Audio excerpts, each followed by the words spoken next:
Meus irmãos, queremos glorificar a Deus. Davi e Cibele estão ali, sejam bem-vindos. Bom revê-los. Deus abençoe.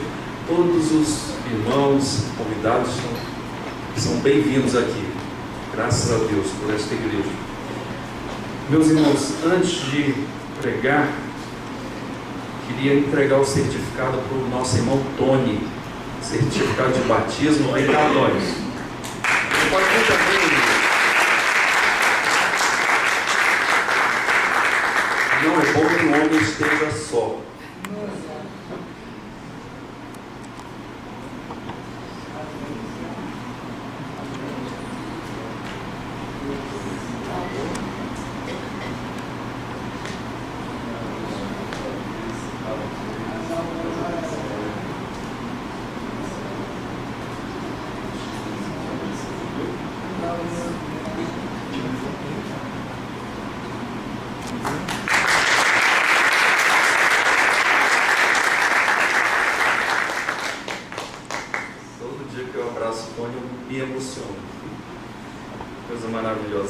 Semana que vem nós vamos ter um culto especial de missões. A Missão Além vai estar aqui na nossa igreja.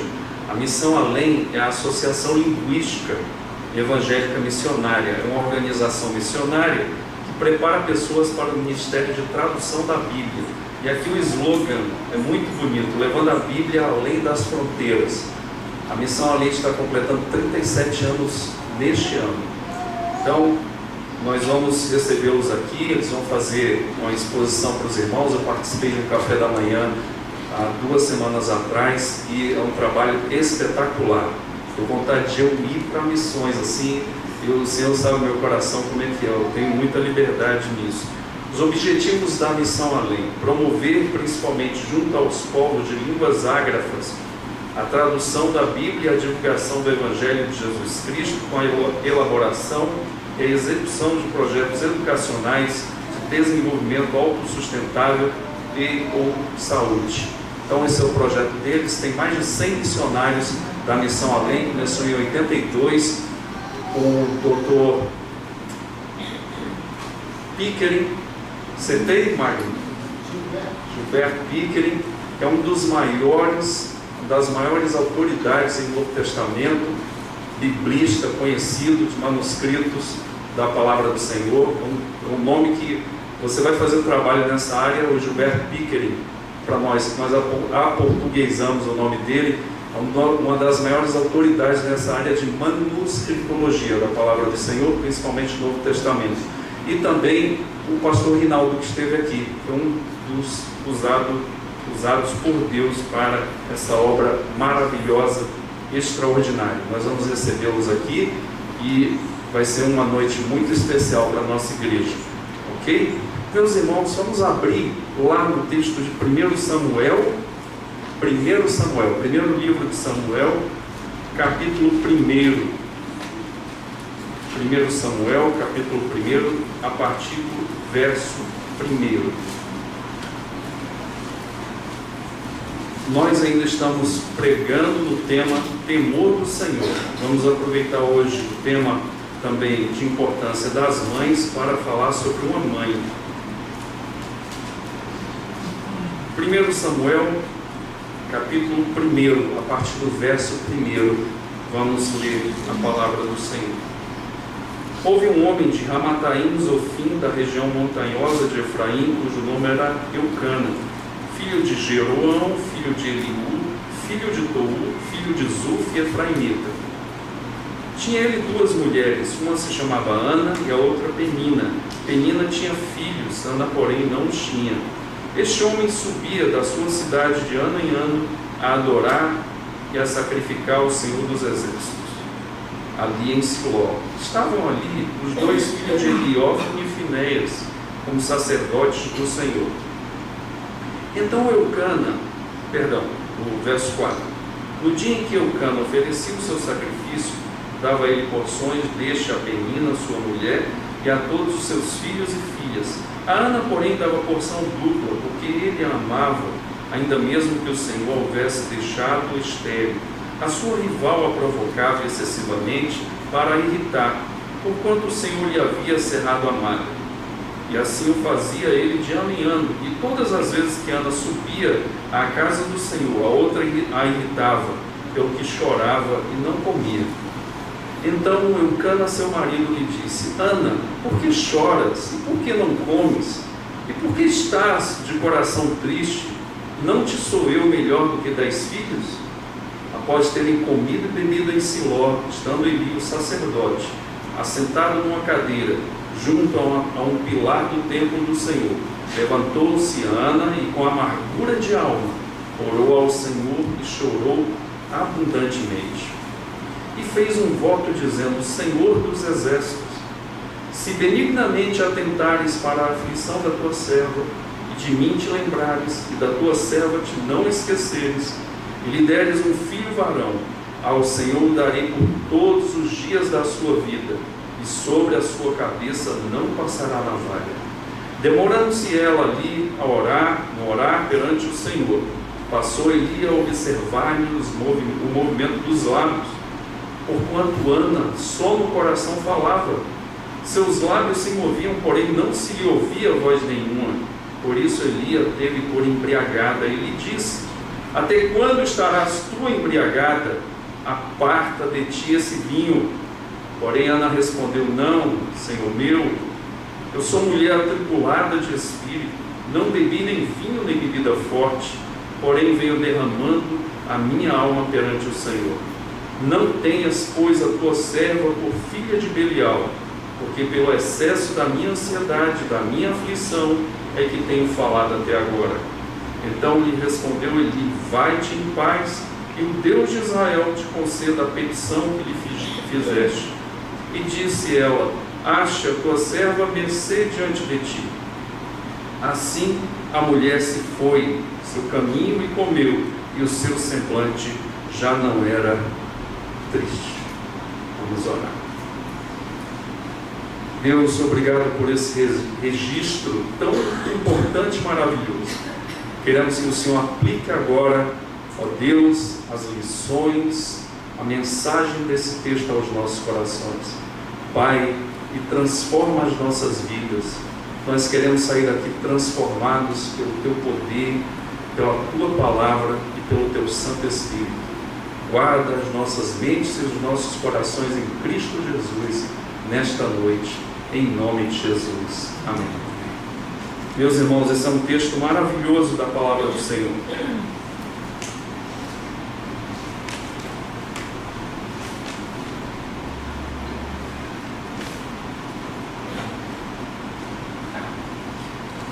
É um texto maravilhoso, é um texto que emociona os nossos corações. Todos nós ficamos absortos por esse texto. Irmãos, tem muitas coisas interessantes aqui. Primeiro, meus irmãos, tem 4 personagens principais desse texto: Eucana, Ana, Penina e Eli. Eu poderia colocar também Deus como 5º personagem. Quem eram esses personagens? Primeiro, Eucana, o texto diz que ele era da região de Ramataim, Zofim, da região montanhosa de Efraim. Se você for no capítulo 6, às vezes a gente lê aquele texto do capítulo 1 ao capítulo 11 de primeiras crônicas, primeiro livro de crônicas, que a gente acha enfadonho, cansativo, mas lá no capítulo 6 mostra que Eucana era um homem levita. Ele era da tribo de Levi. E você vai se lembrar, por exemplo, ali quando depois de Moisés,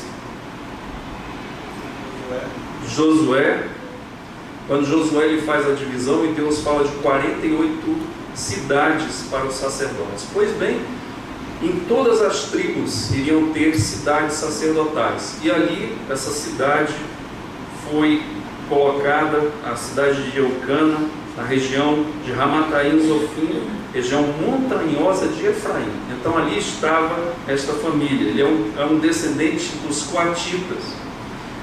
Ele tinha 2 mulheres. Uma se chamava Ana, que ele dava porção dupla, segundo o texto, porque diz no texto que ele amava Ana, ele dava porção dupla. Nós estamos falando aqui de judeus, nós estamos falando aqui de uma cultura hebreia. A cultura hebreia, quando você fala de amor, fala de ação. Por isso que, por exemplo, quando nós estamos lá lendo o Novo Testamento, e muitas vezes a pessoa fala assim, o Antigo Testamento já passou, né? Mas não passou mesmo. Quem não entende o Antigo Testamento não vai entender o Novo e vice-versa. Pois o apóstolo João diz lá na sua primeira epístola, que aquele que diz que ama a Deus, mas anda nas trevas, esse homem é mentiroso. Por quê? Porque não é dizer, é você falar. Era uma forma aqui de Eucana mostrar a sua preferência, a preferência do seu coração em relação a Penina. Ele amava Ana. Irmãos, grave isso. E diz aqui, mesmo que o Senhor houvesse deixado Ana estéril. Isso aqui é um problema muito grande na cultura judaica. Por quê? Você não vai conseguir conversar com uma pessoa, por exemplo, no Oriente Médio hoje, na cultura oriental, ela não vai perguntar o que você é, qual o seu curso. O que ela vai perguntar para você? Vai perguntar de quem você é filho. Por isso que a Bíblia volta a relatar, por exemplo, Crônicas e outros livros da Bíblia que fala de genealogia. Por quê? Porque a geração das famílias tem um valor muito importante para a cultura judaica. Pois bem, diz aqui que mesmo que o Senhor houvesse deixado Ana estéril, e tinha também a sua esposa chamada Penina, que dava a ela, Eucana, porção simples da comida quando eles iam fazer o sacrifício anualmente. Ali, talvez essa festa, a Bíblia não diz, mas possivelmente seria a festa pascal. Então seria a festa da Páscoa. E ali eles se deslocavam para a cidade de Siló, que era um local onde tinha ali o tabernáculo do Senhor naquele tempo. Dessa região até chegar, né, tem gente que tem preguiça de vir para a igreja, de carro, de metrô, ou então andando, dessa região que eles moravam para a região de Siló, 25 quilômetros, e era tudo a pé. Não tinha metrô, não tinha essas motinhas que a gente vê aí, como é que é, patinete para pegar, não tinha nem código do celular para fazer isso, não tinha também, bicicleta amarelinha ou verde para melhorar a caminhada dessa família. Era uma família grande, irmãos, e eles iam a pé, e eles iam com alegria na presença do Senhor. E aqui esse homem subia, era um homem piedoso, um homem que guardava, a palavra piedoso significa que guardava a lei do Senhor. Era um homem descendente ali da tribo de Levi. Eucana, todas as vezes, como homem que amava sua esposa, amava Ana, dizendo humildemente que ele valia mais que 10 filhos. Então, Eucana realmente tinha um profundo amor pela sua esposa. Agora, meus irmãos, quem era Ana? Ana, como nós já falamos, era a mulher preferida de Eucana. Meus irmãos, e é citada, por exemplo, no verso 2, antes de Penina, mostrando por quê? A importância dela. Porém, meus irmãos, quando vai falar da porção de alimentos, ela recebe o dobro, mostrando que o amor do seu marido é preferencial para ela. E diz a Bíblia que ela era estéril. Ela vem depois de Penina, quando vai falar que ela era estéril, porque Penina dava filhos. Meus irmãos, e a narrativa fala também que ela constantemente, de ano em ano, era irritada pela sua rival. Assim como Sara era irritada por Agar, porque Sara não podia ter filhos até então, Ana era irritada e ela chorava muito por isso. Era uma amargura muito grande no seu coração, apesar do seu marido a consolar e colocar diante dela o seu amor, mas isso não enchia o seu coração. Ana, neste momento, um momento de dor e de angústia, estando contra ela a cultura, porque na cultura ela era uma mulher que não recebia a graça de Deus, porque não podia ter filhos.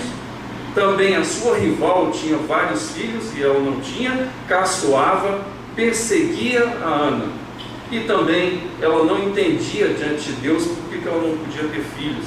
E ela, no templo do Senhor, se levanta ali e ora com amargura de alma e chora abundantemente diante do Senhor.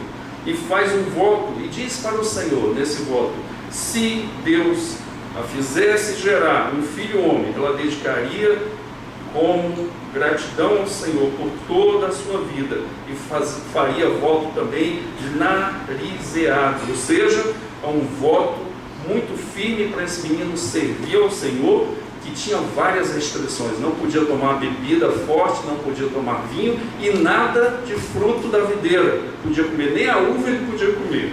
E também sobre o seu cabelo, né, não podia passar navalha.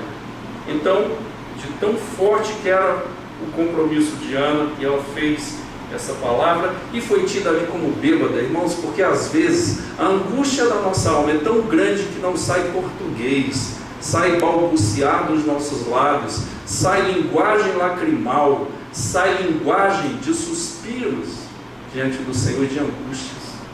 Pois para quem estava fora,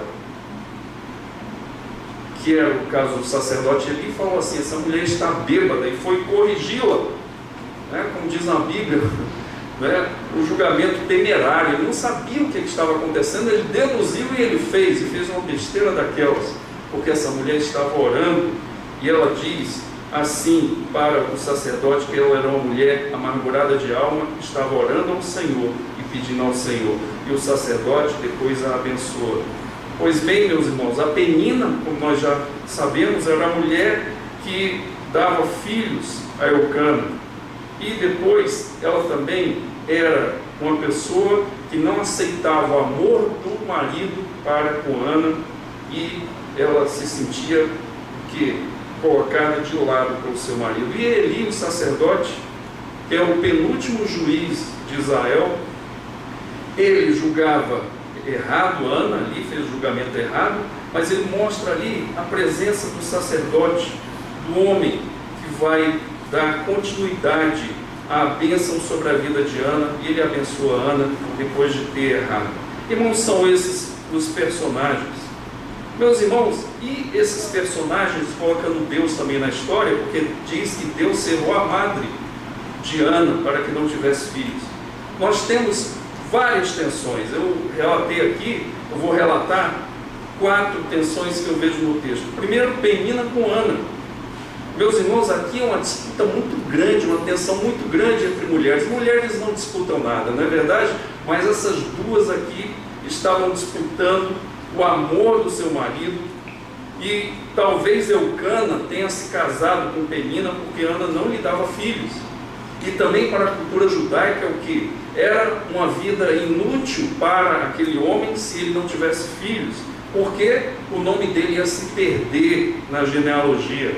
Porém, o que acontece? Penina devia se ver em desvantagem em relação a Ana e tentava irritar a Ana, tentava colocar sobre Ana um peso muito grande, porque o verso 6 do capítulo 1 diz que o Senhor lhe havia cerrado a madre. E a atitude de Ana é de choro.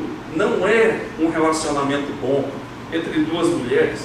Aliás, aproveitando aqui, diz lá no texto de Gênesis que Deus formou uma mulher de Adão e falou para Adão: agora que esta é a tua mulher. Não formou 2, nem 3, nem 4, nem 5. Deus nunca aprovou o casamento aqui com mais de uma pessoa. Mas o relacionamento de Penina e Ana era um relacionamento terrível. E também o relacionamento aqui de Eucana para Ana não era muito fácil, porque ele demonstrava um amor profundo. Nós vemos aqui, por exemplo, no sacrifício ele dá porção dobrada para Ana, mas mesmo fazendo de tudo, ele não recebia o retorno, porque aquela mulher queria ter um filho, ela queria ser mãe, e nada enchia o coração dela. E diz que ele amava, e o texto diz, a narrativa diz, ainda mesmo que o Senhor houvesse deixado estéril, porque ele poderia muito bem falar assim: essa mulher não vai gerar filhos para mim, eu não quero nada com ela, eu não vou amá-la, e poderia talvez amar Penina. Mas, irmãos, o amor de Eucana era para Ana, apesar de todas as dificuldades que ele iria passar. A terceira tensão que nós vemos aqui é de Eli com Ana. Então, o primeiro contato desse sacerdote foi um contato ruim, porque ele imaginou uma coisa ruim desta mulher. Pensava que ela estava bêbada, pensava que ela estava embriagada, Porém, Ana estava o quê? Aflita da alma. Também um conflito difícil aqui. E ali, o que acontece? O sacerdote, o texto traz isso, ele se redime abençoando Ana, dizendo: vai-te em paz, e o Deus de Israel te conceda a petição que fizeste. E o que acontece? Logo depois, no verso 18, que é um verso chave, um verso importantíssimo, diz: assim a mulher se foi no seu caminho e comeu, e o seu semblante já não era triste. Pergunta ela continuava sem poder gerar filhos? Sim. Então mudou alguma coisa no coração dela. E a quarta tensão é entre Ana e Deus, meus irmãos, porque diz 3 vezes no texto que quem será a madre de Ana foi quem? Deus. Deus não queria que Ana tivesse filhos, pelo menos por enquanto. E o que acontece? O relacionamento de Ana com Deus passa pela vergonha, angústia, amargura, tristeza por ser estéril. E ela, no momento de evasão de dores e de sofrimento, ela vai ao templo gritar ao Senhor, pedir, como muitas vezes nós oramos e parece que Deus não nos ouve. E ela gritou ao Senhor, ela pediu socorro, e em alguns momentos ela estava balbuciando, como o texto diz, que até o sacerdote pensava que ela estava ali embriagada, mas ela estava numa profunda oração ali diante do seu Senhor. E depois que ela fez essa oração, nós vamos ver ao longo do sermão, que oração foi essa? Para mudar o seu semblante. O seu semblante já não era mais o mesmo, mesmo ela estando na mesma situação. O que mudou? Meus irmãos, pois eu quero hoje trabalhar sobre o tema a oração de rendição, o exemplo de Ana. Eu quero especificamente falar para as mulheres aqui, mas não é só para as mulheres. Todos nós precisamos ter oração de rendição. Meus irmãos, algumas coisas que me saltam ao texto como lições que Deus me mostrou aqui. Primeira, Ana orou ao Senhor na aflição. Meus irmãos, existem problemas e problemas nas nossas vidas. Por exemplo, uma pessoa pode ter um grande problema, que é o seu time ter perdido hoje no Campeonato Brasileiro. Talvez, se a pessoa torça muito para o time, ele vai estar aqui, talvez triste. Mas será que isso é um problema essencial, um problema existencial, um problema que rouba o nosso pensamento, que foca os nossos olhos nessa dificuldade? Duvido muito. Porém, irmãos, há dificuldades que nós passamos que ninguém pode resolver, nem um jeitinho brasileiro, pedir ajuda de alguém, não é como diz lá no Nordeste, um pistolão, você ir atrás de um pistolão, pedir ajuda, ou um peixão, né? Não vai resolver, porque o problema de Ana ninguém podia resolver, porque ela não podia ter filhos. Ninguém podia ajudar a Ana, a não ser Deus. Quantas vezes você falou assim: olha, eu não posso fazer mais nada, só me resta agora orar? Aí eu repito a mesma coisa que eu falei há 2 semanas aqui. A oração para você é o volante da sua vida, do seu carro, ou é o pneu de estepe do seu carro? Porque essa frase que eu falei aqui, que a gente fala algumas vezes, não tem mais o que fazer, só Deus mesmo, como se fosse a última instância, no sentido não de que Deus é mais importante, mas que eu já tentei de tudo, agora eu vou falar com Deus. Hoje diz na palavra, lá em Mateus 6,33, buscar em primeiro lugar o reino de Deus e a sua justiça, e todas as coisas nos serão acrescentadas, até as coisas impossíveis. Se Deus quiser, Ele vai fazer. Irmão, se Deus abriu o mar vermelho, Ele não pode resolver os nossos problemas? Se Deus ressuscitou morto, se Deus transformou um homem grosso como Pedro num pregador espetacular, cheio do Espírito Santo, o que é para Deus as nossas dificuldades? Pois era impossível. Ana estava na lona, ninguém podia resolver o seu problema, nem o amor de Eucana era suficiente para isso, que era um grande problema da época, como nós falamos aqui, meus irmãos. Por exemplo, é a razão da sociedade bíblica de existir, é o que? É uma sociedade de base familiar. E família tem a ver com filhos, com casamento.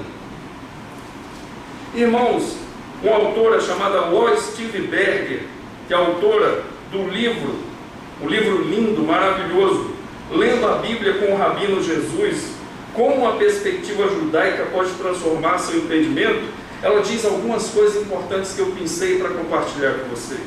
Primeiro, para mostrar a importância de ser mãe aqui, de ter uma família no Oriente Médio.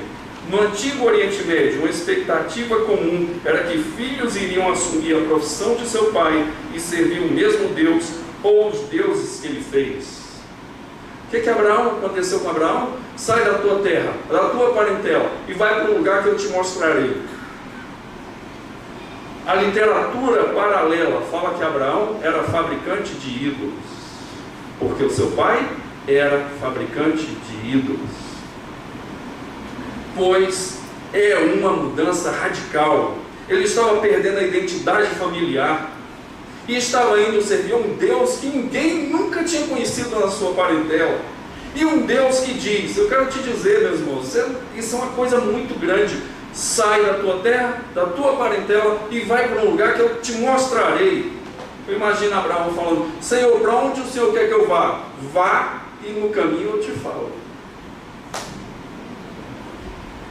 Os irmãos, só Deus mesmo para mover o coração desse homem. Ele foi, e vocês já sabem no final: em ti serão benditas todas as famílias da terra. Pois a Lois Steinberger fala também: cada indivíduo como um rebento que produz folhas e que gera frutos, mas em um determinado momento murchará se for sozinho e morrerá. A árvore, entretanto, ela viverá. A árvore produzirá frutos, e frutos duradouros. Seus ancestrais são como rebentos dessa oliveira que constrói seu mundo e lhe dão a sua personalidade, e a identidade da pessoa está na família. Judas, filho de não sei quem. Simão Bar-Jonas, filho de Jonas. Tiago, filho de Alfeu. E assim por diante, nós poderíamos citar vários exemplos. E ela também, a Lois diz aqui: é por isso que encontramos tantas histórias sobre os fundadores de cada família em Gênesis. Eles eram fundamentais para a autodefinição de cada família e do indivíduo, porque era desta família. E ela diz aqui, por último: a chave para o sucesso na vida não era achar um amor. Por isso que eu imagino que, Ana, você dá para entender agora? Eu amo você e eu valho mais do que 10 filhos, humildemente falando. Ela falou assim: não é achar esse amor, porque eu quero construir uma família abundante, uma fonte de orgulho, amor, apoio, inclusive quando eu ficar velho para ser cuidado. Irmãos, por isso que é tão marcante, negativamente, a posição de Ana na Bíblia. Portanto, esse contexto de sofrimento, Ana carregava. Por mais que fosse amado pelo seu marido, de uma forma extraordinária, de práticas de amor. Achei muito bonito hoje vários homens escrevendo verso para suas esposas. Filhas também escrevendo, coisa linda. Esse era o grande problema de Ana, porque ela não ia gerar filhos para Eucana. E talvez por isso Eucana se casa com Penina também, para gerar descendência, para o seu nome não ser ali parado na história. Irmãos, isso se dava por quê? Porque haveria um legado familiar negativo. E a Lois também fala: não importa se o homem possui um vasto número de servos e de rebanhos, ele terá morrido em completo fracasso diante da cultura. Por quê? Porque não deixou descendentes. Abraão fala para Deus: o meu servo Eliezer é que vai ser o meu herdeiro. Deus falou: de jeito nenhum, em Isaac será chamada a tua descendência. E a promessa de Deus para Abraão, no dia que ele falou a Abraão, até se cumprir 25 anos. Tem crente que quer orar de manhã, parece que ele tomar assim algo que é instantâneo, né? Que eu chamo de geração micro-ondas, Nescafé e leitinho instantâneo. Que é a resposta agora. Se não acontecer, eu já vi gente falando, eu mudo meu nome, eu vou profetizar, eu vou determinar. Eu falo, você é muito forte. E se Deus não fizer, eu mudo meu nome. Pois Deus levou 25 anos para Deus tirar o povo do Egito. Foram 430 anos de clamor do povo. Mas ele veio na hora certa, no tempo certo. Deus não chega nem antes nem depois, Deus chega na hora certa. Na hora que Deus fechar o ciclo de trabalho, como Ele fez com Ana nas nossas vidas, Ele vai dar a resposta em definitivo. Não importa se é um mês, 2, 3, 1 ano, 2 anos, Deus está no controle. Irmãos, a tribulação dessa mulher é muito grande. E o que é que ela faz? Como eu estou falando aqui, Ana ora ao Senhor na aflição. E, irmãos, quando nós temos esse Deus na nossa aflição, nas nossas tribulações, nas nossas lutas, nós devemos buscá-lo nas nossas dificuldades. Ana não tentou fazer as coisas, não ia resolver, ela tinha um problema insolúvel. Ela foi para o Senhor e ela orou ao Senhor, porque o texto diz que Deus cerrou a sua madre. E ela foi diante do Senhor, pedir ao Senhor. Por quê? Porque ela estava aflita. A Bíblia diz que nós devemos orar ao Senhor quando estivermos em tribulação. E ela orou, meus irmãos, e fica evidenciado no verso 10 que ela orou, se levantou diante do Senhor, com amargura de alma, orou ao Senhor e chorou abundantemente. O Salmo 126 diz: aqueles que vão lá e sofrem, devem ir caminhando, chorando, lançando a semente, e voltarão com júbilo, trazendo seus feixes. Irmãos, quando o salmista diz aí, nós temos que orar, porque quando fala ali em Romanos que Abraão, ele leva em conta o seu corpo amortecido e a idade avançada de Sara. Tem crente que é ufanista, irmão. Está sofrendo, irmão? Não, estou em Cristo ou não estou em crise? Que papo é esse? Abraão, ele olhou que era velho, olhou que a velha dele era velha, mas ele disse, foi dando glória a Deus e confiando na promessa do Senhor. Ana, ora ao Senhor na aflição. Irmãos, quantas aflições nós passamos. Pois Paulo nos ensina em Filipenses 4, 6 e 7 a trocar a aflição pela oração. Paulo diz: não andeis ansiosos de coisa alguma. Nós podemos estar ansiosos, mas não podemos andar, alimentar a ansiedade, viver com ansiedade. A ansiedade é a tentativa de dominar o futuro. Quem domina o futuro é o Senhor. E quem está nas mãos do Senhor está nas mãos de Deus no futuro. Não andeis. Andar é um processo, é uma sequência, não é só um momento.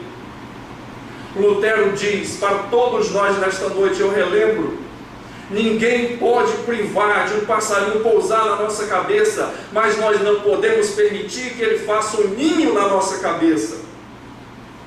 Pois Paulo diz: não andeis ansiosos. Isso aqui é uma ordem, é um imperativo. Está dizendo para nós não andarmos, porque a ansiedade é a desconfiança de onde nós estamos, de Deus que nós servimos, que Deus é esse. E ele diz: ao invés de andar ansiosos, em tudo, porém, sejam conhecidas diante de Deus as vossas petições, pela oração e pela súplica, mas com ações de graça. Trocar a ansiedade pela oração com agradecimento ao Senhor. E a paz de Deus, que excede todo entendimento, guardará o vosso coração e a vossa mente em Cristo Jesus. Tiago, capítulo 1, diz que tendes por motivo de toda alegria o passardes por várias provações. Eu quero me referir às mães agora. Mãe, troque a ansiedade pela oração. Vá na aflição para os pés daquele que pode resolver o teu problema. Siga o exemplo de Ana, se derrame de todo o coração na presença do Senhor, fale com Ele, explique a Ele, Ele já sabe, mas Ele quer ouvir de você. Ana, meus irmãos, poderia ter somente se desesperado, e nós não teríamos essa história de virada. Mas ela não somente se desesperou, ela o quê? Ela se moveu em angústia rumo ao Senhor, e clamou com rogos e choro da alma verdadeiro, de alguém que estava sofrendo. E Jesus nos diz o seguinte sobre buscar o Senhor: vinde a mim todos que estáis cansados e sobrecarregados, e eu vos aliviarei. Tomai sobre vós o meu jugo e aprendei de mim, porque sou manso e humilde de coração, e achareis descanso para as vossas almas, porque o meu jugo é suave e o meu fardo é leve. Ana orou ao Senhor na aflição. A segunda coisa, o segundo ensinamento que eu tiro aqui do texto: Ana orou ao Senhor em aflição, mas em rendição. Meus irmãos, se tem algo que foi posto na oração de Ana, foi o coração. Mas não somente isto, para mostrar o que ela estava sentindo. Ela não escondeu do Senhor a sua angústia, mas ela orou agora, aprendendo que Deus queria entregar para ela. Irmãos, eu tenho feito essa pesquisa constantemente há vários anos. Eu pergunto para as mulheres: por que você quer ser mãe? Por que você quis ser mãe se ela já é mãe? E muitas me respondem: porque eu quis. Isso me ajuda bastante, essa resposta, ao entender.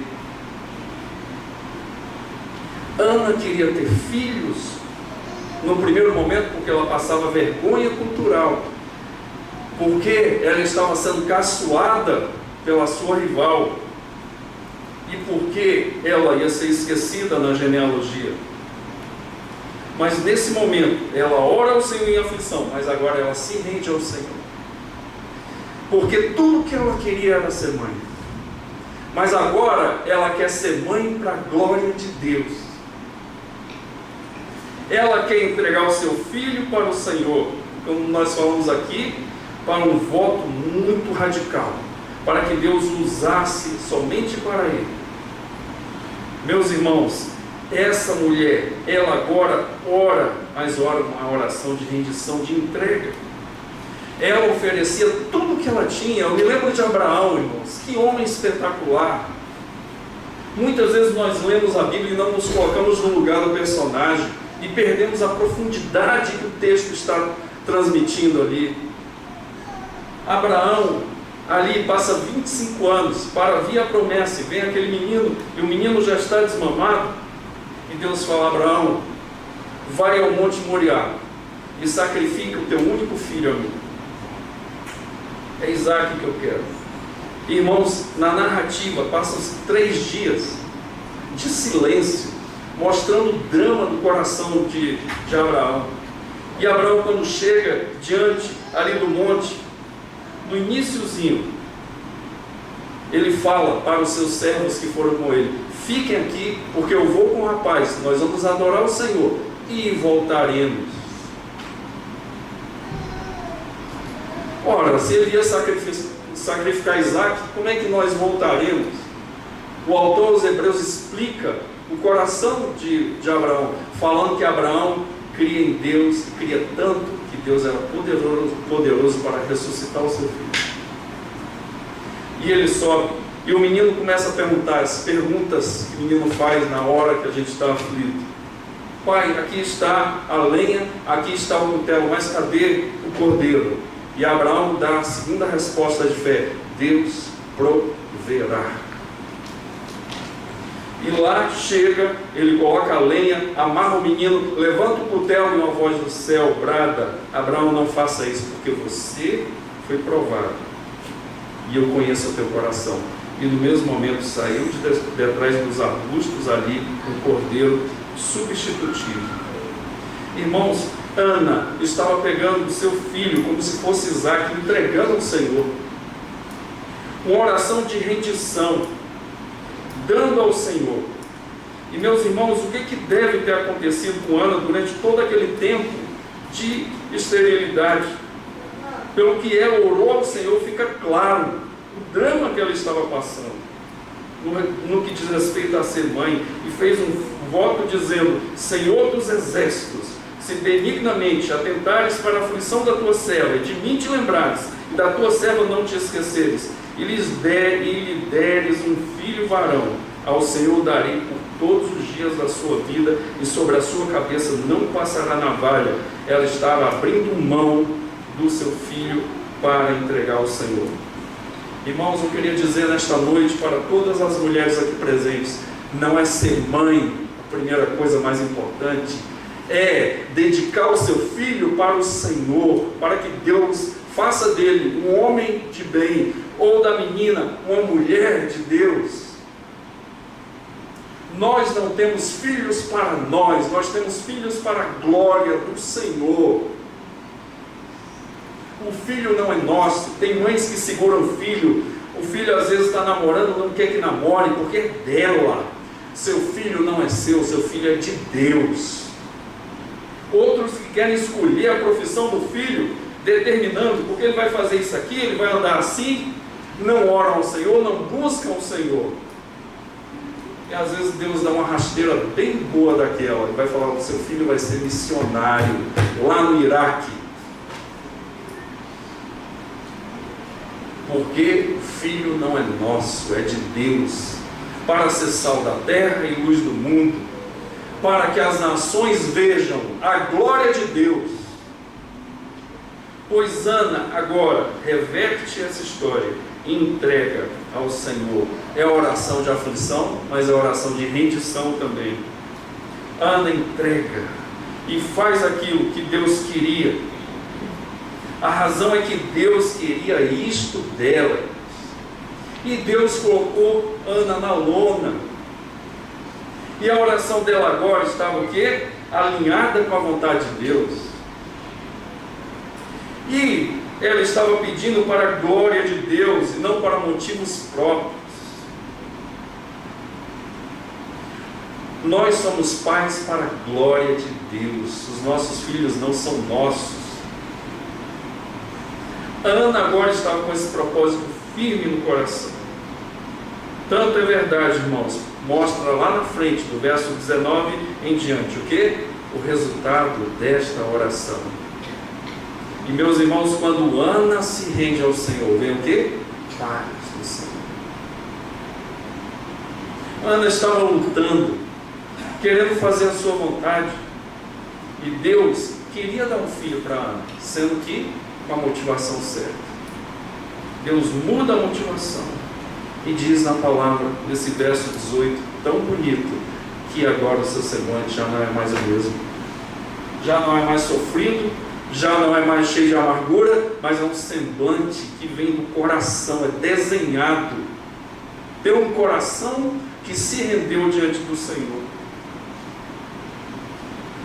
Meus irmãos, Ana sai dali rendida ao Senhor, e depois Deus abre a sua mão.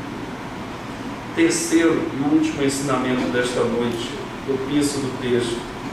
Ana também orou e a paz de Deus invadiu o seu coração. Meus irmãos, a narrativa mostra que Ana estava em guerra com Deus. Isso acontece todas as vezes que nós queremos fazer a nossa vontade, divorciados do Senhor. Pode ser o que for, uma coisa pequena, uma coisa grande. Na coisa grande é mais visível. Ainda mais quando ninguém consegue resolver o nosso problema. Esse era o grande problema de Ana. Ela queria fazer a sua vontade. E nós temos visto na oração do Pai Nosso que estás nos céus, santificado seja o teu nome, venha a nós o teu reino, seja feita a tua vontade. Deus quer reinar em seu coração. Deus quer determinar, Deus quer reinar. Romanos capítulo 1, primeiro verso, a primeira parte diz: Paulo, servo, diz ali, escravos de Cristo. Paulo era escravo. Ana também entende isso. E agora, o texto deixa claro que Deus é que está sendo ali o árbitro no seu coração. Meus irmãos, Ana parece também que, por motivos apenas da sua vergonha, estava lutando contra Deus. Mas vem um momento que ela se rende ao Senhor.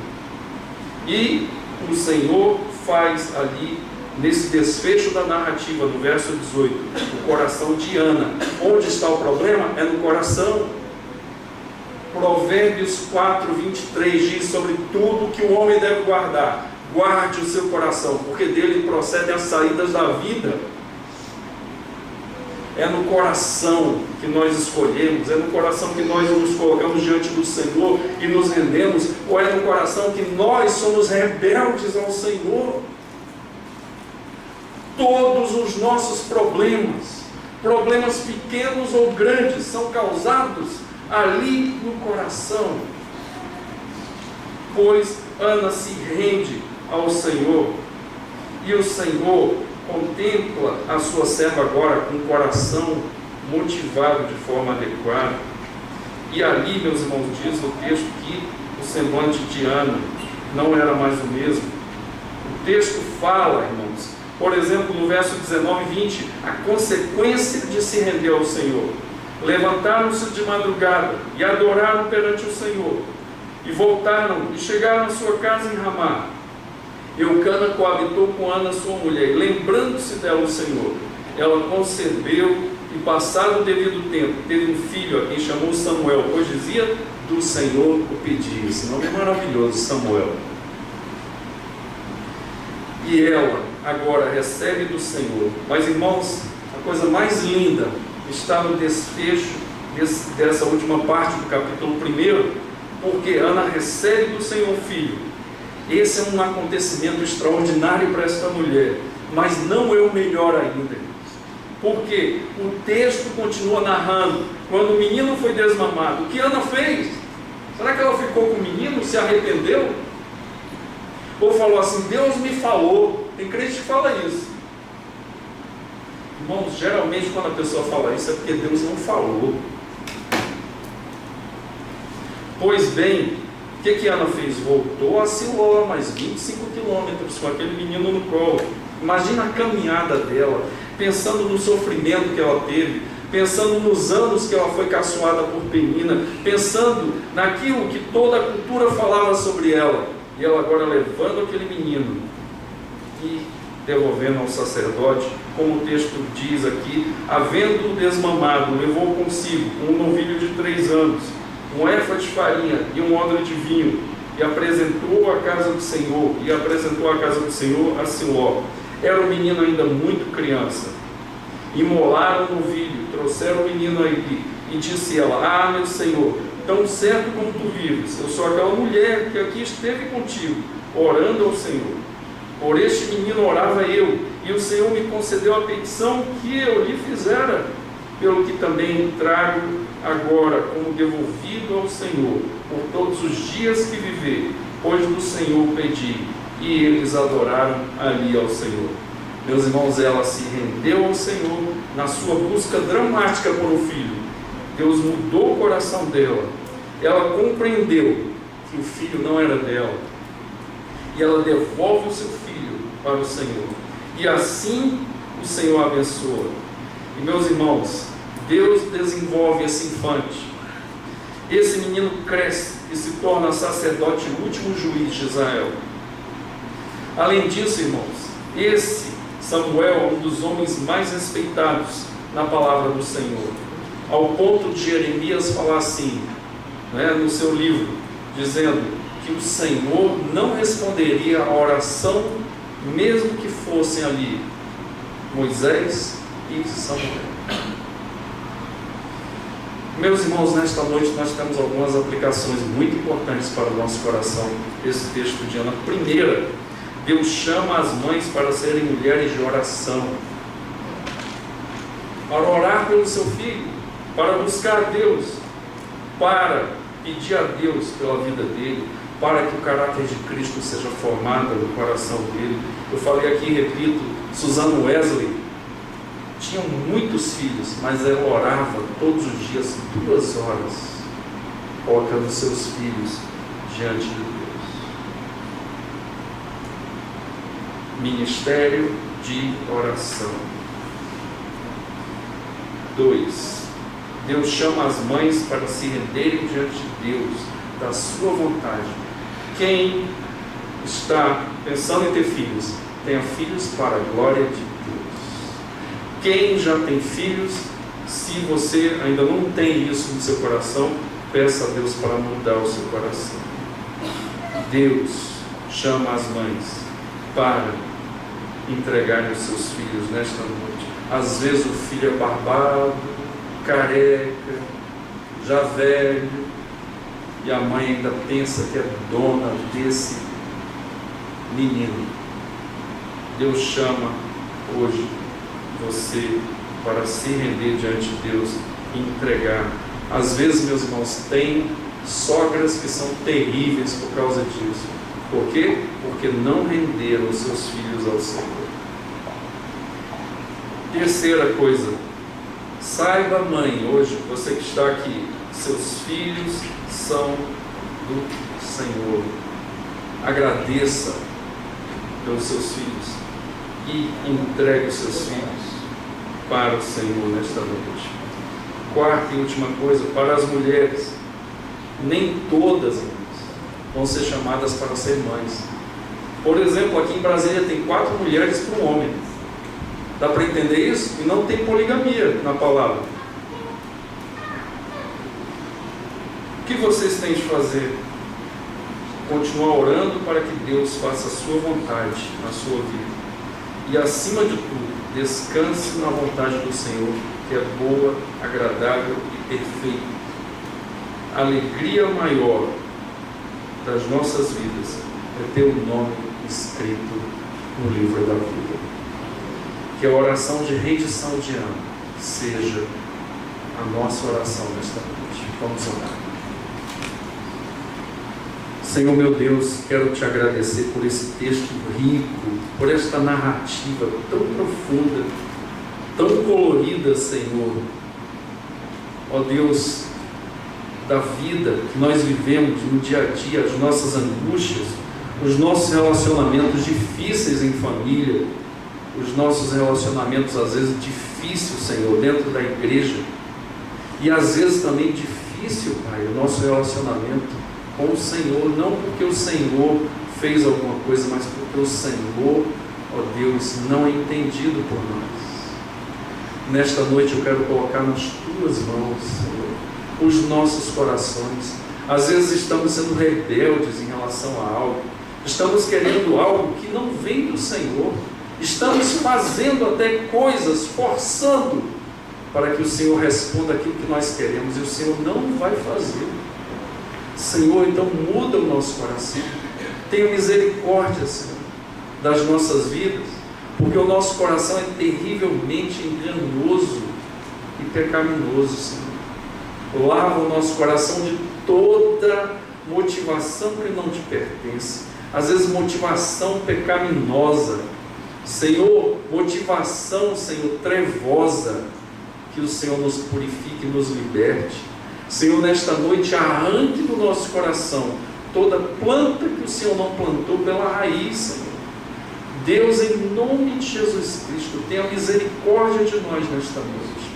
Pai, tenha misericórdia de todas as mães aqui que têm um papel tão importante, mas serão entraves à tua obra, Senhor, e à sua família, se não tiverem rendição diante do Senhor. Se não entregarem os seus filhos a Ti, se pensarem que os seus filhos são propriedades exclusivas delas, Deus, liberta essas mães. Senhor, que venha um bálsamo de Gileade sobre os nossos corações. Senhor, quebra cadeias neste momento, Senhor. Põe, Senhor, ó Deus, a transformação, ó Deus, como Tu fizeste no coração de Ana, ao ponto dela consagrar aquilo que ela estava querendo só para ela. Nós queremos orar nesta noite, Senhor, sabedores da Tua bondade, do Teu cuidado e da Tua perseverança. Ó Deus, há quanto tempo o Senhor trabalha no nosso coração. Continua fazendo assim para a glória do Senhor mesmo, Senhor. Queremos orar em nome de Jesus. Meus irmãos, nesta noite nós ouvimos a palavra. Se Deus trabalhou no seu coração, Aqui está uma palavra que ela é comum a todos nós, que é a rendição. E Deus tem exatamente essa rendição quando Ele vai até aquela cruz do Calvário. E Jesus vai no nosso lugar. Mas a palavra diz que nós temos que crer nesse sacrifício. E saber que aquela cruz, nós é que crucificamos a Jesus Cristo com os nossos pecados. Se tivesse só um pecado de um homem, Jesus viria e iria até a morte de Deus. Imagine tantos pecados que estavam sobre Jesus Cristo. Mas na cruz do Calvário, se eu sou levado por Deus a acreditar que ali Jesus está me substituindo e eu recebo ali o perdão dos meus pecados e o escrito de dívida que tem contra mim diante de Deus é rasgado pelo próprio Senhor, encravado na cruz do Calvário. Se eu entendo isso, eu estou salvo do juízo de Deus, que vai ser terrível. A Bíblia fala que vai ser um inferno, vai ser terrível. Se você entendeu isso, eu quero só te chamar para você fazer um compromisso com o Senhor hoje, eu orar por você e entregar a sua vida diante do Senhor. Se você entendeu, só quero te convidar para nós orarmos juntos. Se alguém assim, levante a sua mão onde você estiver. Alguém, qualquer lugar que tenha, nós vamos estar orando por você. Alguém que tendo andado desviado dos caminhos do Senhor, entrou hoje aqui, porque Deus é bom, irmãos, e é perdoador e é misericordioso, está disposto a andar com você de novo. Alguém assim, entrou nessa condição, hoje é o dia aceitável do Senhor. Vindo a primeira vez ou retornando aos caminhos do Senhor? Alguém assim, levante a sua mão, corajosamente, e nós vamos orar por você. Alguém? Levante a sua mão. Graças a Deus. A palavra foi pregada. Que Deus seja glorificado por isso. Meus irmãos, neste momento agora nós vamos adorar o Senhor com os nossos dízimos e ofertas. Vamos estar cantando ao Senhor. Por duas razões, pelo menos nós fazemos isso. Primeiro, ali em Deuteronômio diz, Deus, vocês vão entrar numa terra que emana leite e mel, mas nunca pensem que foi o braço de vocês que teve força para adquirir riquezas. Não, foi o Senhor. Por isso nós retornamos uma parte do muito que o Senhor tem nos dado. E a segunda coisa, para que haja mantimento na casa do Senhor, para que a igreja sirva ao Senhor na face da terra. Por essas duas razões, pelo menos, nós dizimamos e ofertamos. E agora nós vamos fazer isso com alegria. Vamos estar cantando em adoração ao Senhor, por esse grande privilégio, participarmos da obra do Senhor. Vamos fazer isso com alegria, cantando em adoração ao Senhor, enquanto nós vamos recolher os dízimos e as ofertas nesta noite.